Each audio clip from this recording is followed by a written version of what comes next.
All right, there we go. Yeah, I just have my microphone muted. Okay. So, okay. Welcome back to cs201. What else did I say? I think that was basically it. Today, I'm going to cover just a few more examples of recursion, and then we're going to talk about classes a little bit. So why not get started? All right. So I was just thinking of doing an example of recursion where, for instance, we could count the number of a certain letter in a word. It's a simple recursion, but it's just kind of an example of using slices and other things to count. So let's do that. Okay, so let's say count the letter. And so let's say that the string here is what we put in the first argument, and the letter is the second argument. So the question is, how do we know if the recursion here is done? So remember that a recursion is always going to have a base case, and then it's going to have a recursive case. So what is the base case of our recursion? So the base case of our recursion, for instance, is if the string is empty. So this is testing if the string is empty, right? If it's empty, then it doesn't really matter how many, or I guess it does matter. The number of times that the letter occurs inside of the string is 0, so we can just return 0. All right, so that's basically our base case. This is the thing that stops the recursion. On the other hand, what if the thing is not empty? So else, or really elif, the string 0 is equal to the letter. So in this case, what's going to happen is that the string at element 0, so the first element in the string, is equal to the letter. So that means that we want to count up by 1. So we're gonna return 1 plus count the letter, the string, and then I'm gonna slice off the 0 character and give the rest of the string, and then the letter gets passed on. So what is this doing? What this is doing is it's adding 1 to the count and moving us to the next letter. All right. Well, okay, so that's really 2 options. So what about the third option? So the third option is, what happens if we call this else block? So what happens is, it means that the string is not empty, but the string 0 is not equal to the letter. So really, this will happen when the string 0 is not equal to the letter.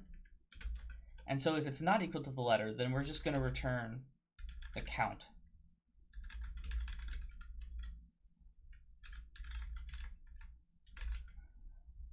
And so what this is going to do is it's just going to return the count of the rest of the string. Okay, so let's trace this recursion and see if we can figure out what it's doing. So for instance here, okay.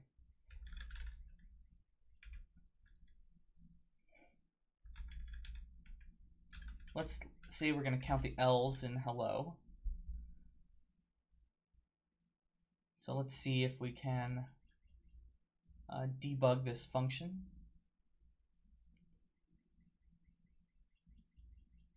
I think it's, yeah, debug this one. I think I was debugging the wrong thing. Okay. So we'll step into the function. So I think this is a step into, yep. So now it's asking, so what is the string? The string is hello. And so the string is not empty, so it won't go into here.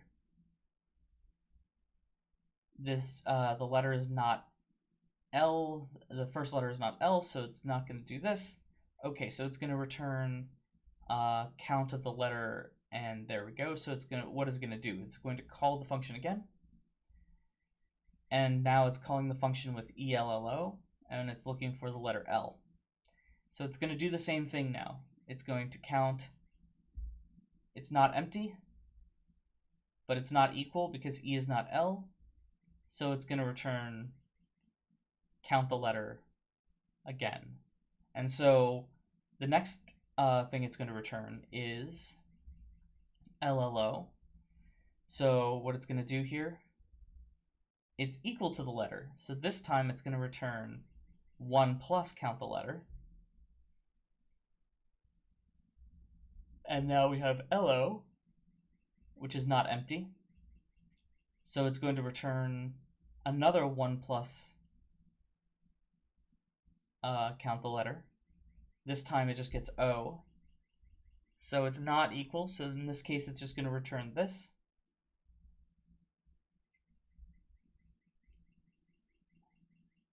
And then finally, the string is going to be empty. So it is just going to return 0. So if you look at the call stack here, what we see is that we have essentially what we're going to have is something really like this. So we're going to have 0 plus, and then we have 1 plus 1, and then for the E,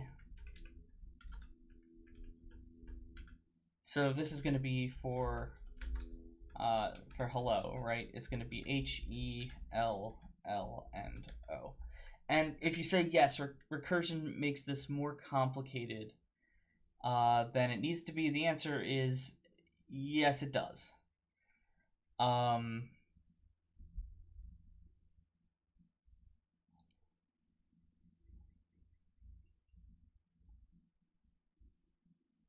guess we should actually look at the console. So it counts it. Okay. Yeah. So the question is why did we do it this way instead of any other way? I mean, if you just want to count the number of letters, you can always just do a for loop. You can always just say like for letter in the word if letter equals the letter, count plus equals 1. So you can just do a for loop like this, and of course I haven't defined any of this stuff, but the point is that this is basically the way to do it. Now, yeah, so the answer is you would never do this in the wild. Like, this is not something you would actually do, but if you need to understand recursion, then this is something that you could trace through, and it's a good example of a little bit of code that is recursive and it does the thing that we think it does. So, okay, so that's an example of recursion. All right, so let's move on and do another example. Let's just call this function again. So basically, if we call this function and say we call it on A, B, A, B, A, B, and we're looking for A's, oh wait, count the letter.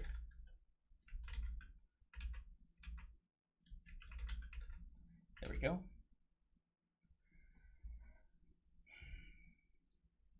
Then let's just see what happens.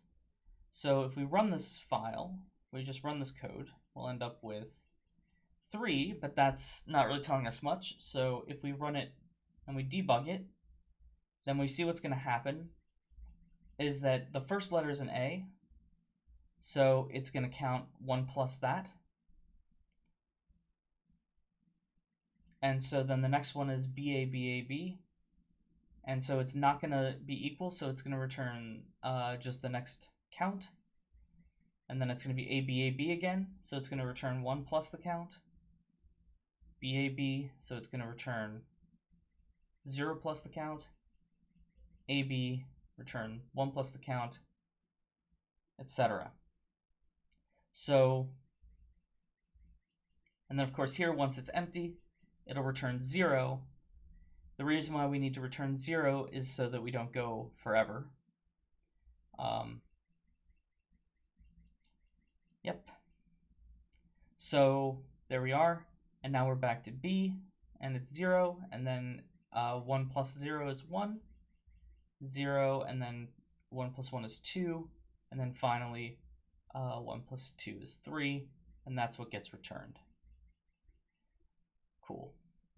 So I think the way to look at it, let's see if I can pull up my, there we go. I'll try to remember to switch back again. Basically, the way to think about it is, if you have some function, I'll just call it count, right? And you have something like count A, B, A, B, and you're counting A's. This is equal to, say, 1 plus count of B, A, B, counting A's, which is equal to 1 plus 0 plus the count of AB, counting A's, which is equal to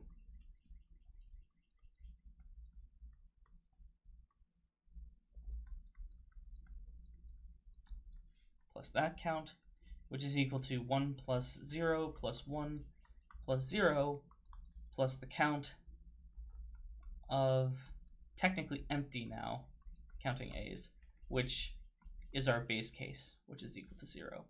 So once this base case is computed, then we can kind of trace our way back through this addition and end up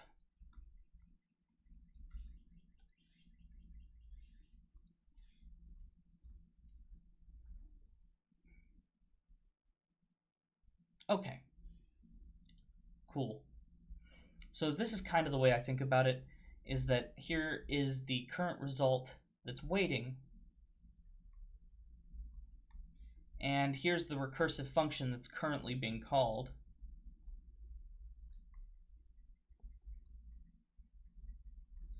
And so once you get down to the base case, then you can stop calling counts, and so then you can move your way back up the stack. All right. So let's do another example. The next example is going to be about factoring. So let's talk about how numbers have factors. So basically, if you look at a number, say 4, it's equal to 2 times 2. Those are its prime factors. If you look at a number, say 22, that's equal to 2 times 11.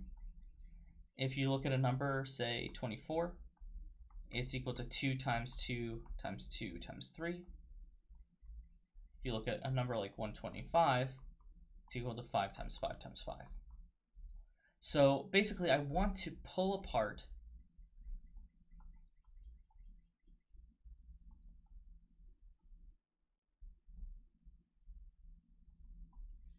each number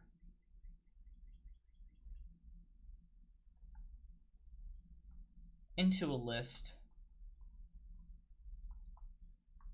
of primes. And so it can have duplicates.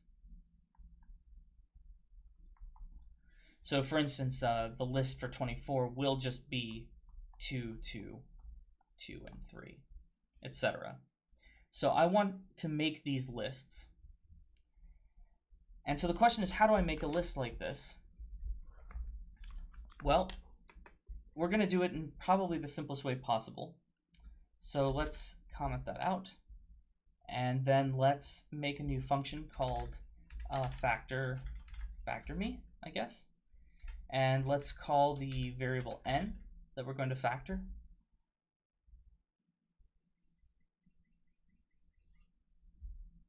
So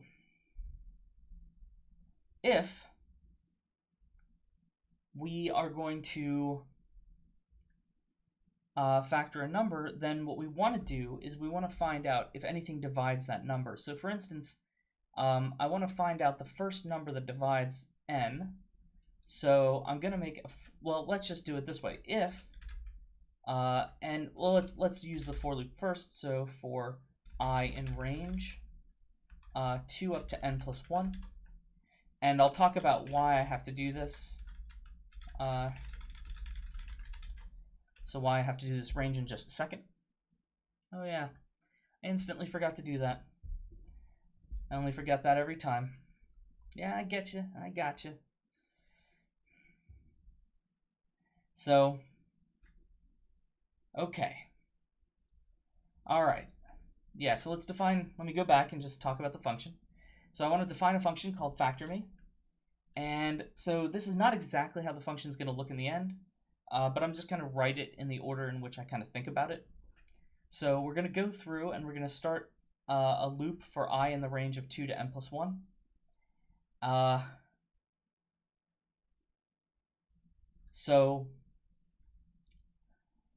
So why do I need this range rather than just doing the range of n, right? Why don't I just do range of n?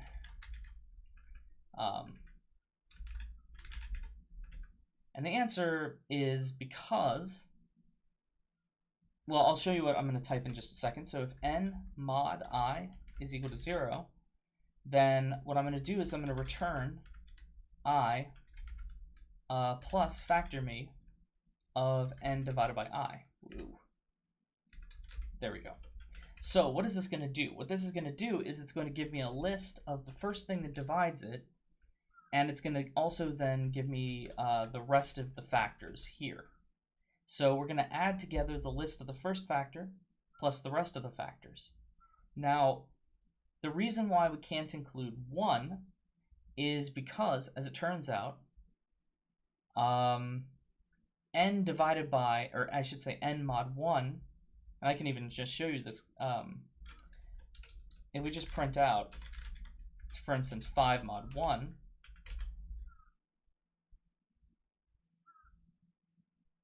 it's 0. 17 mod 1,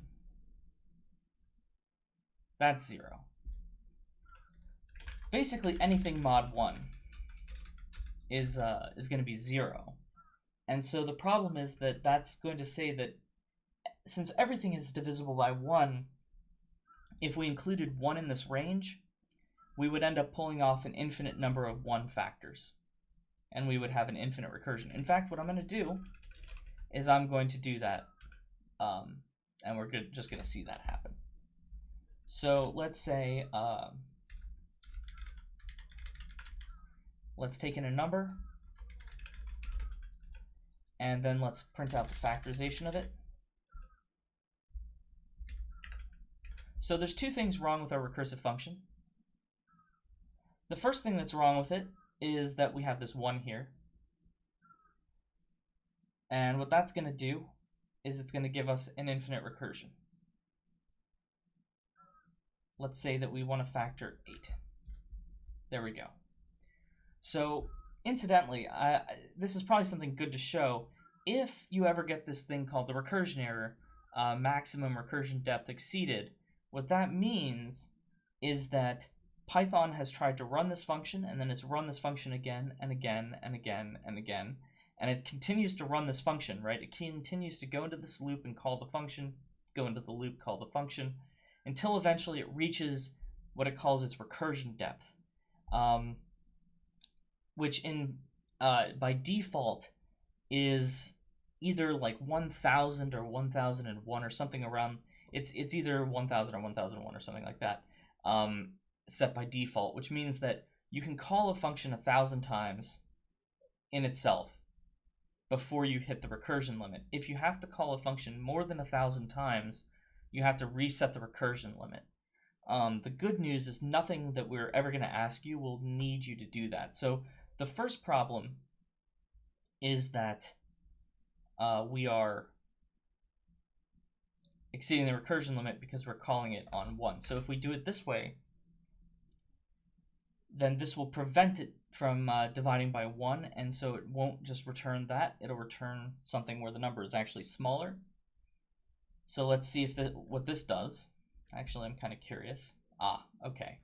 So the problem is, what happens when we get down to the case of n is equal to 1? So that's the other problem. So what happens when we get to the case of n equals 1? The answer is, well, it's going to skip this whole loop because the range from 2 to 2, as it turns out, doesn't have anything in it because it has to start at 2 and go up to 2, not including it. So given that, it won't actually do anything. So then it just gets to the end of the function. And what happens when we get to the end of a function that doesn't return anything? When we reach here, we return none, right? And so that's no good, no good. We don't want that. So what we're going to do instead is, to fix this problem, if n is equal to 1, we're just going to return an empty list.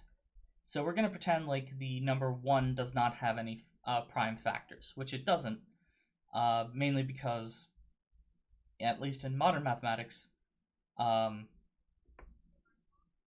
is not called prime. And then I'm just going to put an else here. Technically, the else, you don't need the else, really, I guess, because if n is equal to 1, it's already going to return, but it feels right. So we'll leave it. Okay, there we go. All right, so let's try this now. And let's see if this code currently works. I think it should. There we go. So now we see that 8 is factored as 2 and 2 and 2. So what's basically happening here? right? And let's go back, and of course now is it's the real test. So what's happening here when we factor 8, for instance, right, is we're going to say, well, 8, if we're going to factor 8, it's going to be equal to a list containing 2 plus the factorization of 4, right? Because the first number that it encounters is 2, and so it'll just divide by 2 and say, okay, 8 is divisible by 2, so 2 is a factor, and the result is 4. So then it asks, well, what is factor of 4? Well, factor of 4 is equal to 2 plus factor of 2. Okay, well then what is factor of 2? Whoops. Is equal to 2 plus the factorization of 2 divided by 2, which is 1. And so at this point, this is why we need that case. So factor of 1 is just equal to an empty list. So now let's go back and add everything back up. So when we do this, what we're going to get is we get the list containing 2 plus an empty list, which is just going to be equal to the list containing 2 when you put them together. This is going to be equal to the list containing 2. So then these two things will give us 2, 2. And then finally, this one is going to give us 2, 2, 2, like this. It might be better if we do an example where we factor a number that is not just a whole bunch of 2's. I guess what is 2 times 3 times 5 is 30, right? So the factorization of 30, it's really the same thing. You can just say it's 2 plus the factorization of 15, which is equal to 2 plus, say, 3 plus the factorization of 5, which is equal to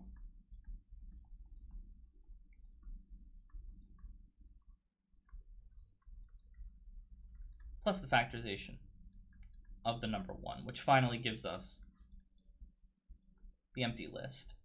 So this is going to result in 2, 3, 5. All right, so a neighbor is mowing their yard. I think I'm going to close the window. I don't know if you guys can hear that. There we go. It should be a little less noisy. Okay, so why don't we check this with a few more numbers before we move on? I flipped back. I'm so proud of myself. There we go. So now we see 2, 3, 5. What's another good set of numbers? We can check 125. Hopefully we get 5 times 5 times 5. We do. 1729, I think, or 1728. I think we should get 6 2's and 3 3's. Let's count them. What if we try a negative number? Good question. My supposition is that this will break our algorithm. Let's see. Or maybe it'll just return the empty list. We'll have to see. Oh, good. It's just none. So actually, that's one of the safest ways to break this function. Or maybe I'll say that this function is relatively safe in terms of all those edge cases that we haven't really accounted for. So if you want to deal with negative numbers, that's a whole different thing. Basically, we're just going to pretend that n is going to be bigger than 0. I think the real danger is if you try to stick in 0. What happens? Will it just give us none again? Oh, actually, so this function isn't so bad. Okay.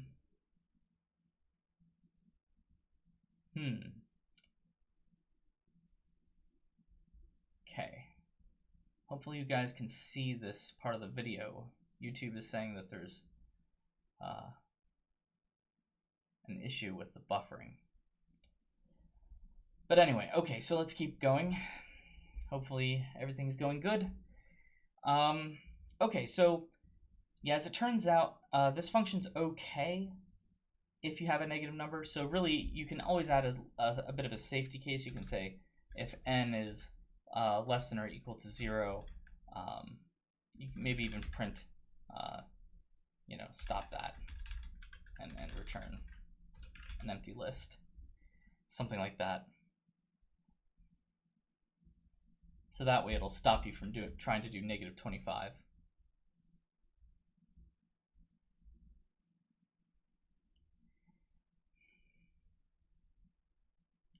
It depends what you really want to do. I mean, sometimes maybe you want to actually factor it. So for instance, if n is less than 0, you can even just return factor me of, say, minus n, or minus 1 times n. Wish it wouldn't do that. Maybe even tack on a negative 1 factor or something like that. Something like that would be probably acceptable. Anyway, so the moral of the story here is that there's a bunch of different ways that you can do this kind of stuff. And this is a pretty decent example of returning kind of a list that you build as you kind of come back. So I think this is actually a pretty good example of how to do this type of thing. All right. So the next example I want to show you guys is a pathfinding example. I don't think I'll have time to write the code again, so I'm just going to show it to you. Well, maybe I'll talk about it a little first, and then we'll...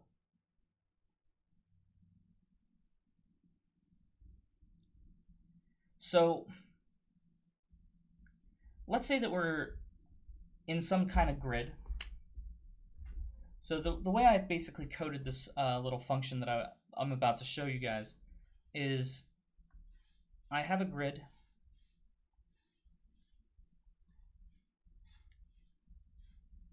And so I used S to denote the start of a maze and E to denote the end of the maze.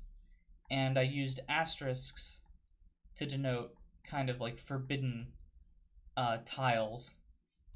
And so the point is, if you ever want to do any pathfinding, this is a true recursive application, because in general, it's very difficult to do pathfinding without recursion or without a stack. So if you do it with recursion, then recursion is taking care of the stack for you. If you just use a stack, then you're using a stack. But the thing about it is, let's say that we have this is also blocked. So basically I used this to mean blocked, and I used an underscore in my file to denote open space.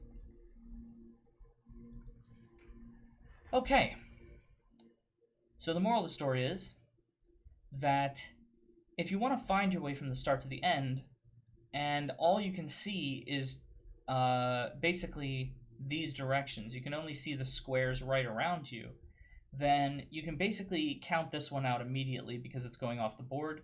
You can say this one's going off the board, but you don't know which way is going to lead you to the answer, right?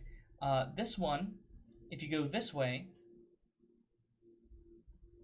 then it's going to lead you to the answer eventually. If you go this way, it's going to lead you to a dead end, and you'll either have to backtrack or do something else. So the point is that you don't know which way is going to do it initially. So maybe you try this. Let's say you try this way first. And so now your position is here. So let's just put a little P for position. And so then we basically see this way, going backwards. Let's say that we somehow can forbid ourselves from doing that and going forward again. So we see that this way is off the board, so that's no good. This way is into a forbidden square, but let's say that we go into the forbidden square and check it before we get out. So we'll go this way first, and so then we say, okay, well, this was forbidden, so that didn't work, so we have to go back. And so then we'll go this way, And so basically these are our two options. So you'll try this way again, this is forbidden. This way is allowed. So finally you'll end up here. And we'll try this way, and then we see that all the other places are off the board. So basically at this point you would say, okay, this way is a dead end. So if you were just using a loop or just using like a current position, then the problem is that what you need to do is you need to somehow backtrack your way to the starting position and then go the other direction that you haven't tried yet. And so without recursion, so I'll just say without recursion, this is very hard.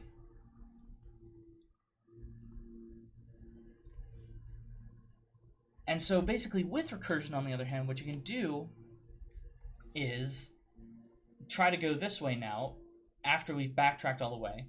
So then here will be our position. And then say this and this,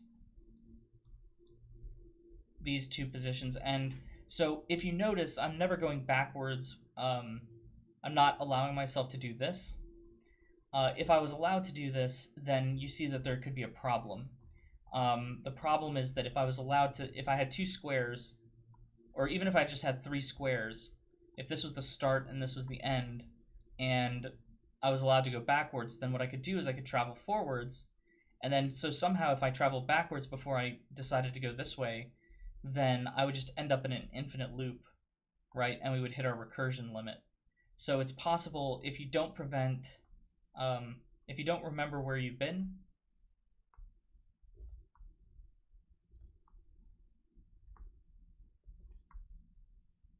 so if you don't remember where you've been, you'll probably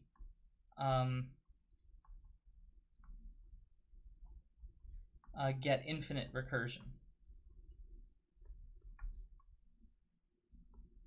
So I'll show you how I take care of that. I'll show you the code that I wrote. It's really simple code.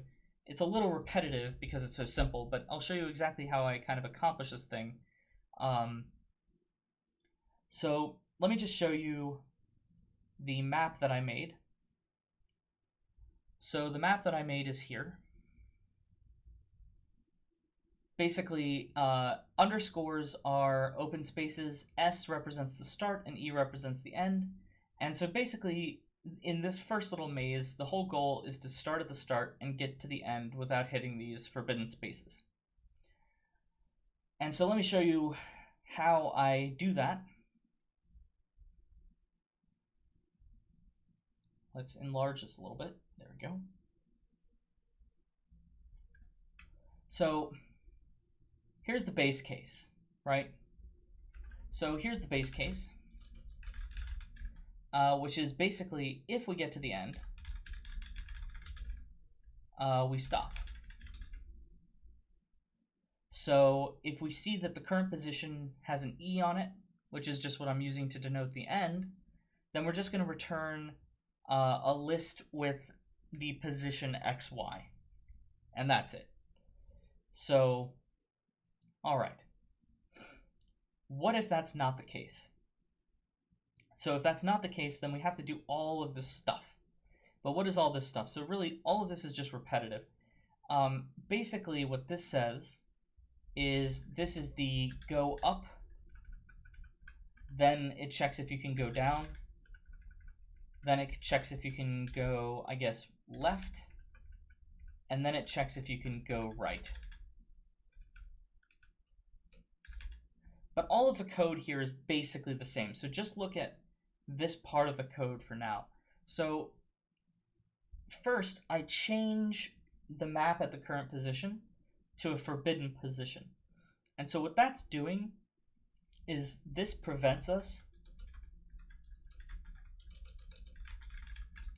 from going backwards immediately, which could happen.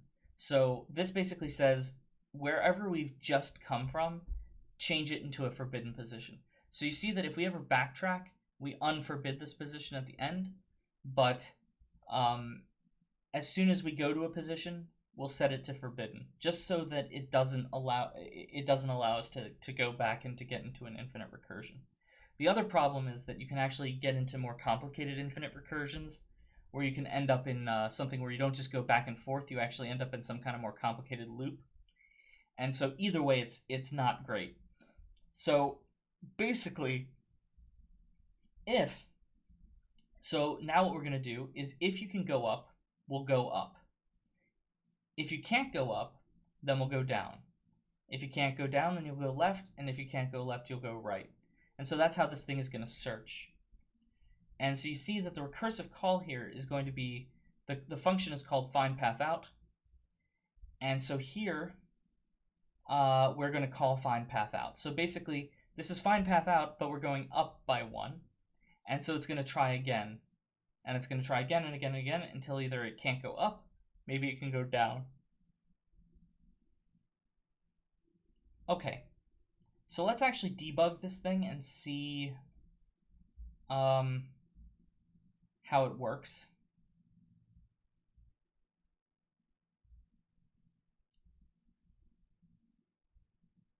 So let's step into the function. So currently the position that we're at is at this S. So we're not at the end, so let's see what it does. It says the map is not equal to the forbidden position. Unfortunately, we're at the top, so it can't go up, but we can go down. So it forbids the position, and now let's see what ends up happening. Here we go. So now we see that once we go into the function again, our new position, if we look at x and y, it's going to be 1, 0. So now where we are is actually at this next row down here.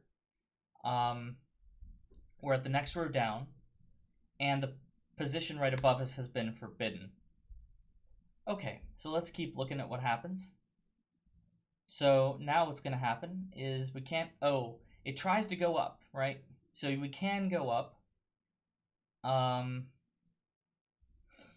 but the position here is forbidden, so it's going to return empty, and so it's going to reset it. Okay, so now, let's see, where are we now? We are at position 1, 0 again, and so now we're going to try to go down. So we're going to forbid the current position again, and we're going to call the function again. So the function is going to get called again. So here, now we're at position x is 2, 0, and let's see. Can we see the map? I think we can. Yes, we can see it down here.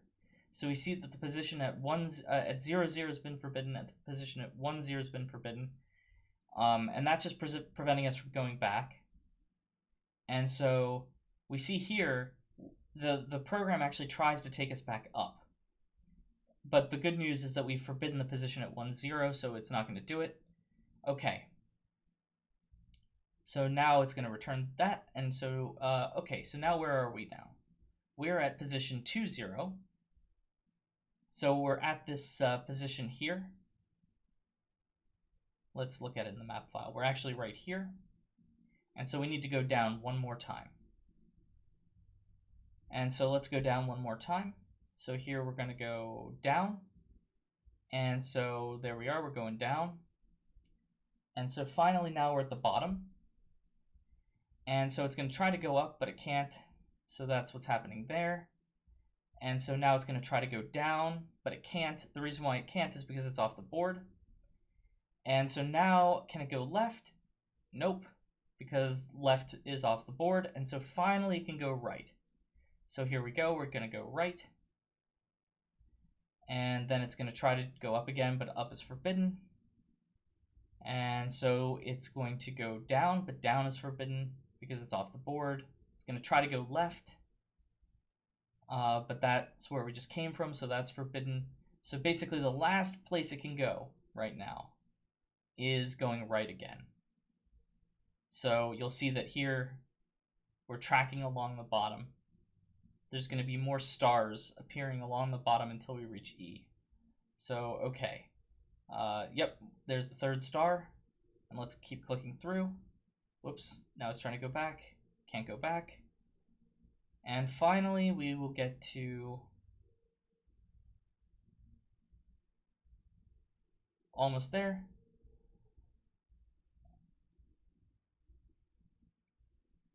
Okay, So now I think we're essentially done. So, whoops, almost.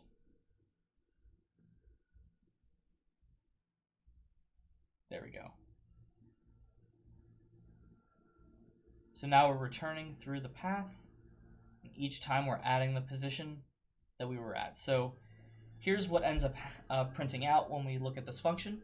So if we trace through this and we look at our map at the same time,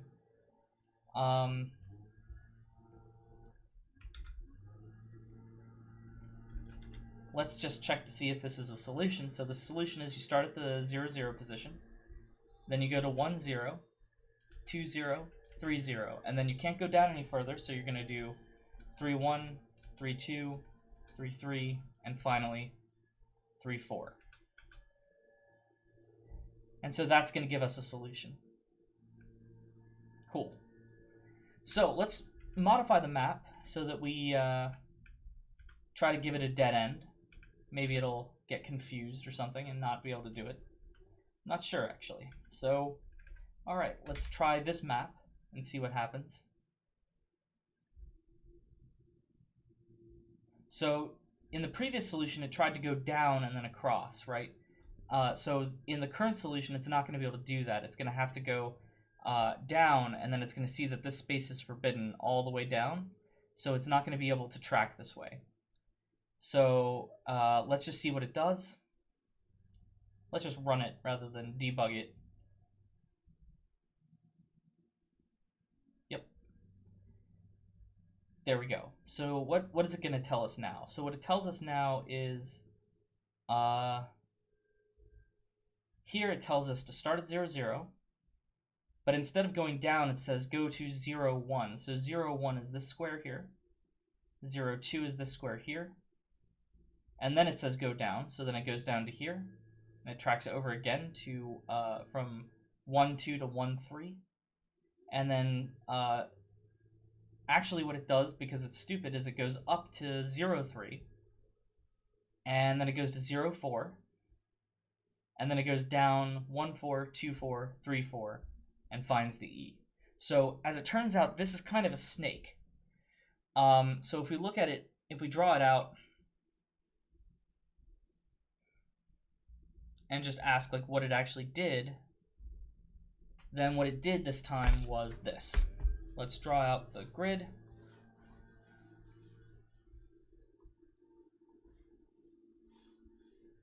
Let's see, it has how many columns?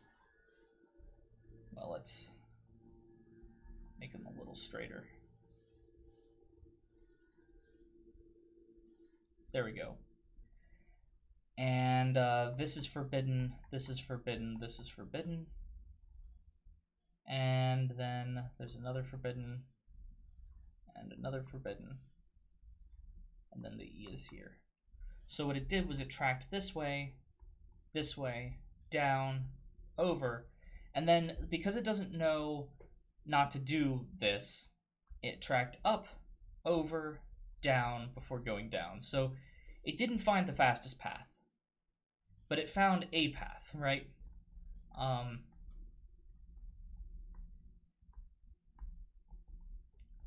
Not the best path.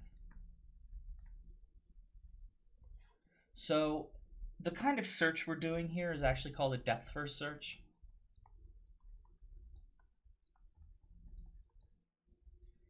And so what that means is that it's going to track as far as it can until it either reaches the end or reaches a dead end. So you see that here, it's not trying to make the path the shortest possible. What it is trying to do is it's trying to just keep going. So here, it can keep going in this direction, and it can keep going in this direction and this direction, all the way to the destination, and then we found it. So it never actually goes back to ask if this path can be optimized. So depth first is the fastest to find a solution,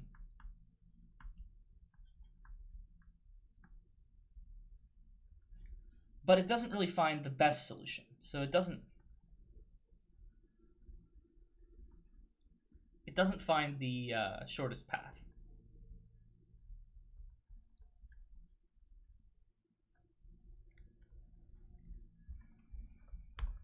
All right. So, yeah, I'm gonna post this code on GitHub, and you guys can play through it a little bit. And I'll post like 1 or 2 of the maps maybe, and so you guys can run the code and just see what kind of solutions it comes up with. Let's try another map. Let's try to make a map that has no solution. So let's forbid this position. If we forbid this position, then what do we get? Good. So that means I hadn't actually tested that. I just wrote this code a few minutes ago for class. So I didn't know exactly if the code was going to work or not. So it works.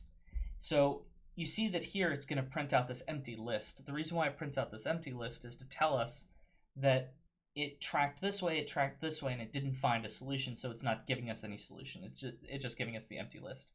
So basically, there are cases where there are no solutions, but then there are also cases where, for instance here, this one should have a solution, and it does. So the only thing that you're required to do when you make these little map files is to ensure that the lines all have the same number of rows and columns. So for instance here, you have to make sure that everything has 5 things, otherwise this will not work. I didn't make this very complicated, so if you try to run it with a non-square grid, at least the code that I've written will fail. You can fix it. Actually, I think pretty easily you can probably fix it to make it something that that works a little bit better and might accept non-square grids, but who cares? That's not the point. Okay.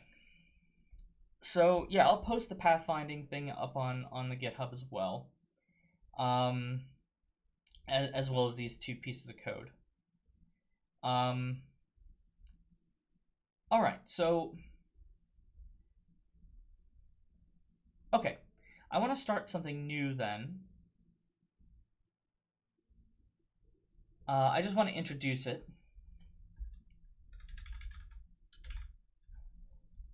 And I want to introduce the concept of a class.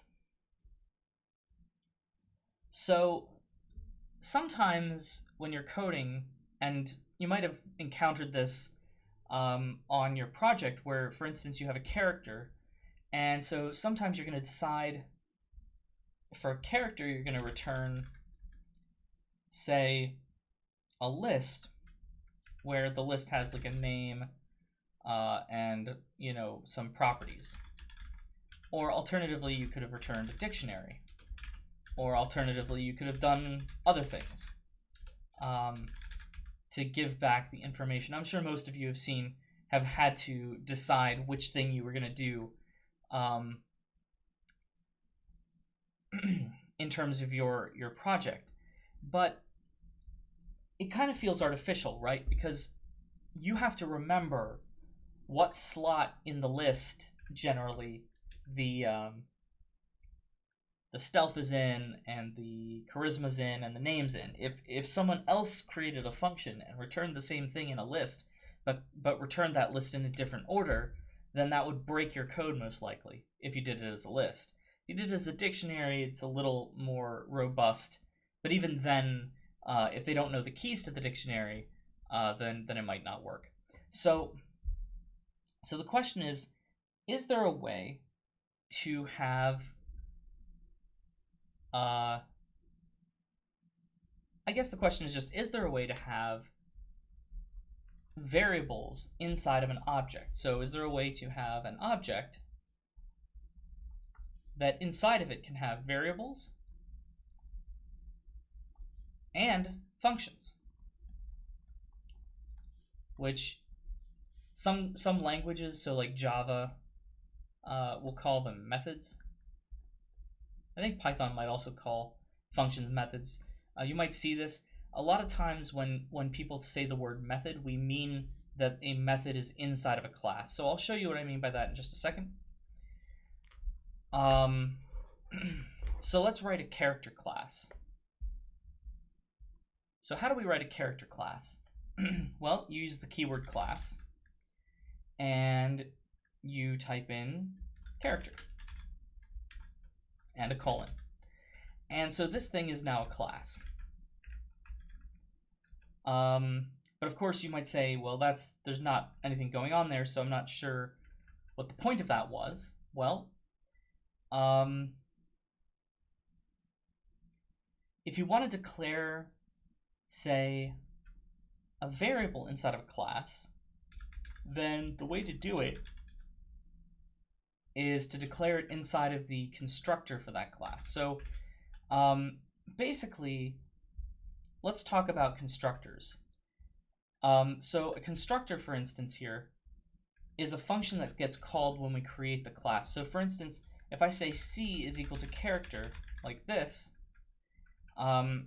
then what's going to happen is we're going to call, let's just print out, hello, you have called me.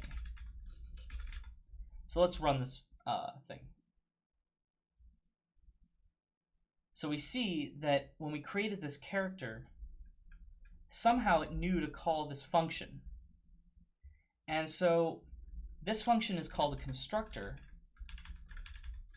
for the character class. And so what is a constructor? A constructor is just a function that gets called whenever you create a new object of that type. So in Python, the way to call, or the way to denote the constructor is to make it, it's underscore underscore init underscore underscore, and then it has to take this parameter here called self. And I'll get to what self means in just a minute. But the point is that whenever you create a new character, you will call that function. So we're going to see hello, you have called me 3 times when we create these things. Okay, so we see that we have a character, and inside of a character we have a function, and that function is its constructor. And so, okay, so what can we do with this, right? Right now we haven't done anything with this other than create them. So what if we do this instead? So we say self dot say charisma is equal to 0, self dot strength, stamina, what was it again? I forget. Stealth equals 0, and self dot name equals empty string. So when you declare a variable like this, you are attaching that variable to that class. So self, for instance, refers back to whatever class is called. So for instance, when you call this function here, when you call this character function, and it's actually calling init, init is calling this self variable is actually equal to C here, and then the self variable is equal to D, and then the self variable is equal to E. So the point is that self is a variable that refers to the class that that it's sitting in, and the reason why we need that is so that we know which character is being modified. And so this self is just shorthand for whichever character is being modified, modify its name, modify its stealth, modify its charisma. So for instance, let's say that we make this thing so that we have name, charisma, stealth. And so then what we can do is, let's just say the name is Robert, 5 and 5. Bill, 2 and 8, and Jill, 7 and 3. So what if we run this function now? Nothing is gonna, or if we run this now, nothing's gonna print out. So let's try to make something print out. So let's define a function called hello, which says hello, I am self.name. My is self.charisma.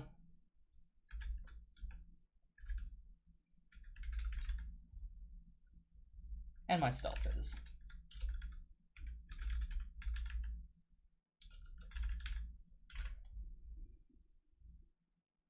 Let's see here.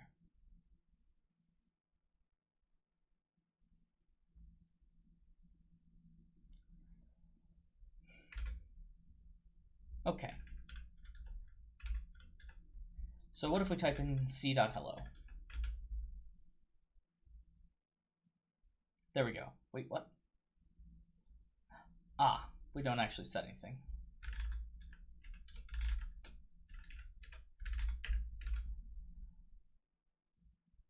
There we go. And so what if we do d.hello and e.hello? So now we see that in each object, they remember the variables that are associated with them and not the variables that are associated with the other classes. And that's why they have to use this self variable.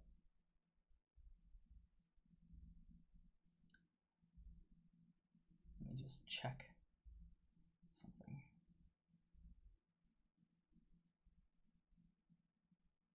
No idea. Okay. Cool. So how can you use class? So this is just an example of how to use classes to do something pretty simple.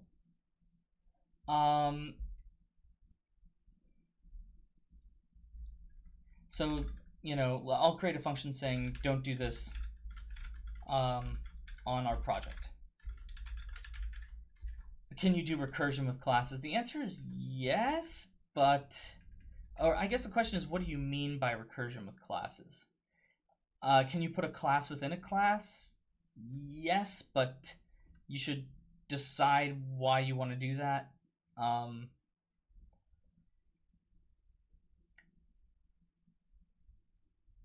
Yeah, I would avoid, I mean, some recursive functions, you can have recursive functions inside of classes. That's not a problem.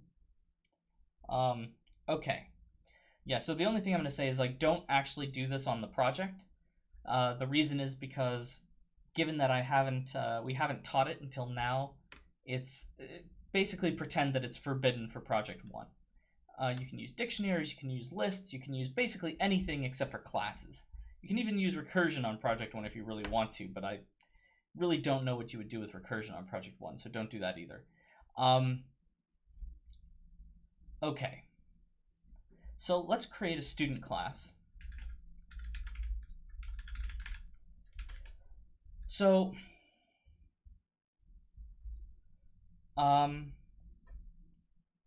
basically,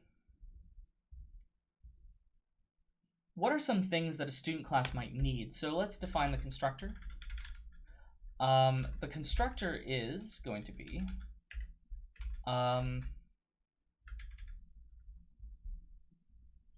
so students have names, so we'll have a self.name, and maybe we'll pass in the name of the student.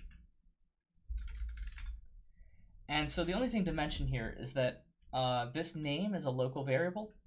This self.name exists as long as the student class exists. So as soon as this function ends, this name variable goes away, but the self.name doesn't. And then maybe a student has a GPA, and then maybe a student has a schedule, which we'll define to be a list. So let's do some things so that students can be more interesting than characters here. So let's say that a student can take a class. So if a student can take a class, and of course, let's call it course rather than class, then what we can do is we can say self.schedule .append course name. And maybe we'll do some safety checking. So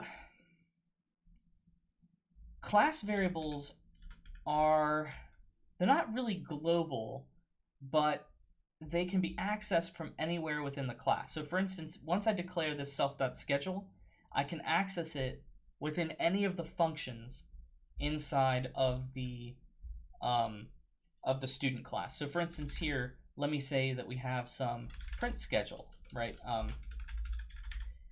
And so print schedule is going to basically say for class, or I keep doing that, for say course in self.schedule, we will print out the course, right? And so that'll print out with a whole bunch of print your current. And then maybe we'll tab everything in one so that it looks nice. Okay, so let's move this code up so we don't have to keep seeing it. And so here, let's create a student. So let's say Eric is a student. And so let's say that Eric is going to take a class. Let's say he's going to take cs201.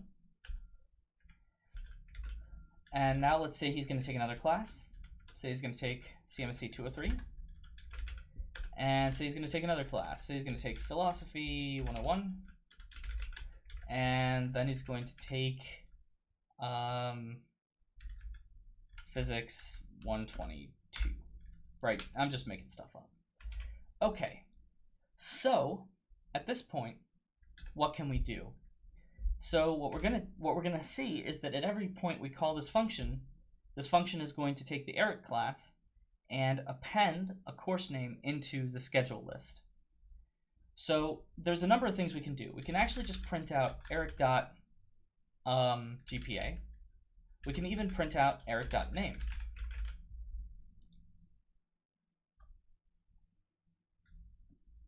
And we see, of course, that it's always just set to 4.0. Now, here's the thing about the student class.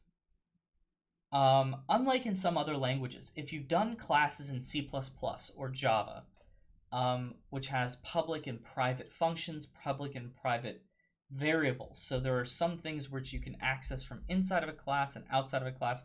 In Python, it doesn't care. Python has a feature which allows you to mark variables as secret, but you can still actually access them. All variables are just public. So basically any variable that you declare inside of a function, inside of a class, can be accessed just by going dot and then that variable name. So if I create a new random variable, self.favorite pizza is pepperoni, I guess, which I don't even know if that's my favorite pizza, probably not, but you can just immediately access that as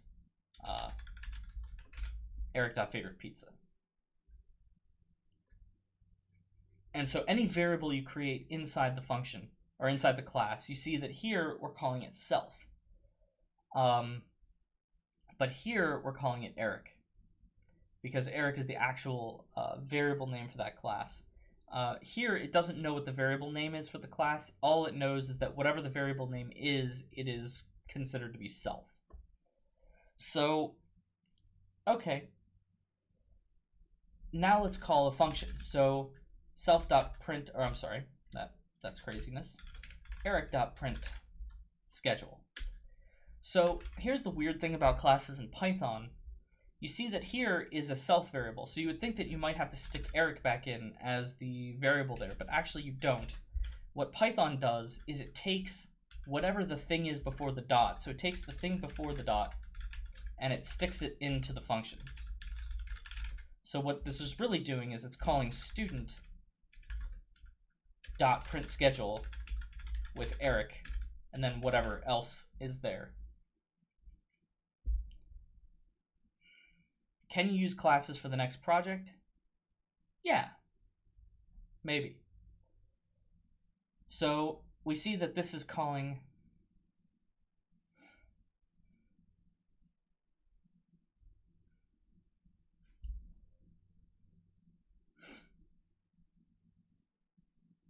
Are we to assume they're to give a valid location?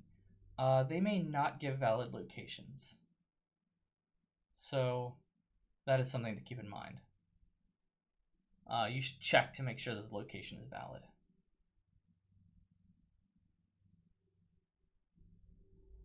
Okay.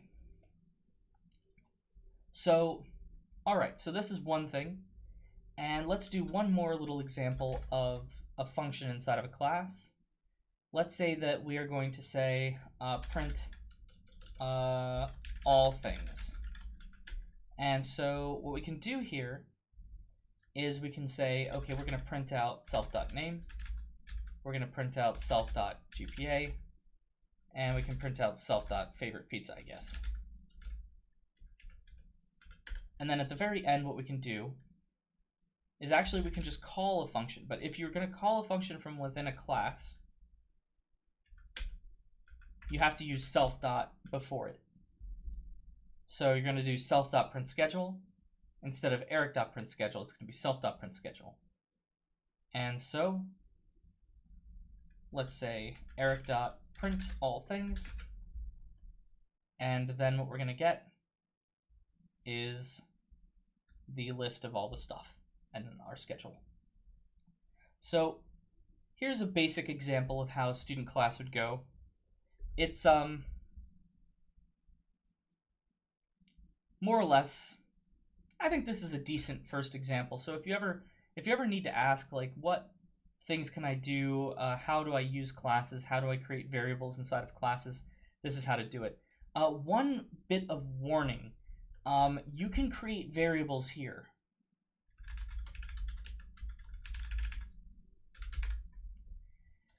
My hint is currently don't do this. The reason why is this, and I'll just show you the reason why. So, so Derek is going to be a student. So what I'm going to do is I'm going to set Eric dot, what is that variable? Here be a variable, and you see that here it was set to 3. So what I'm going to do is I'm going to set it to 5 in the Eric class, and then I'm going to print out Derek dot here be a variable.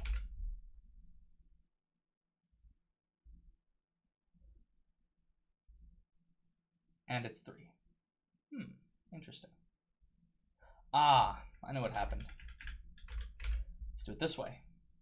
So here it's 3, and here it's 3. Interesting. Interesting. Never mind that. So anyway, don't do this though. Save yourself a lot of trouble. This can cause you some issues. I will show you the issues in the next lecture, next time. We'll see what the problem is.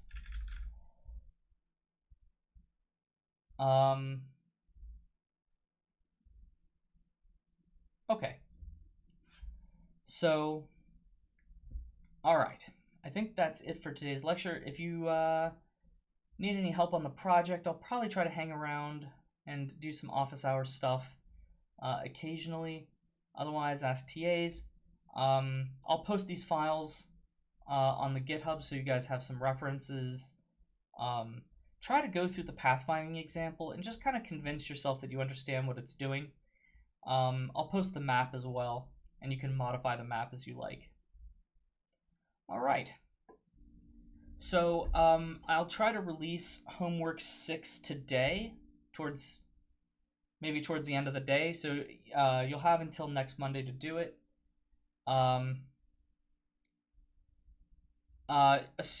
Okay, so there's a question about locations in the project. What I would assume is that if a location is titled something, it is exactly that thing. So including case. Don't let the user mess with case.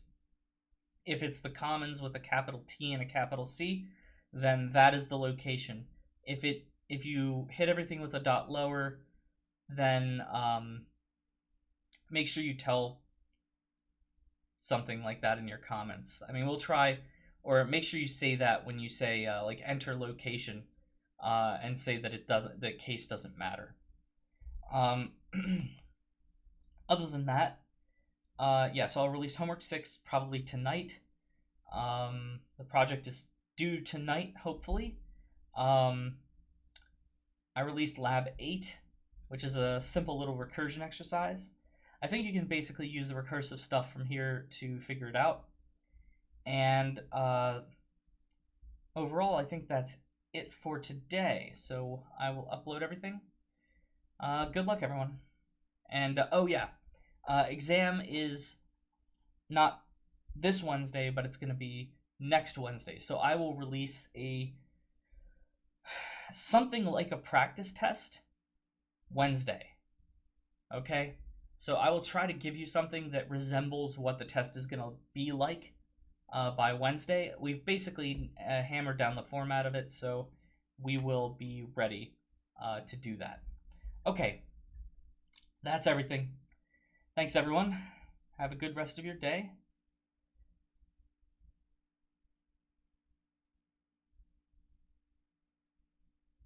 The test is Wednesday.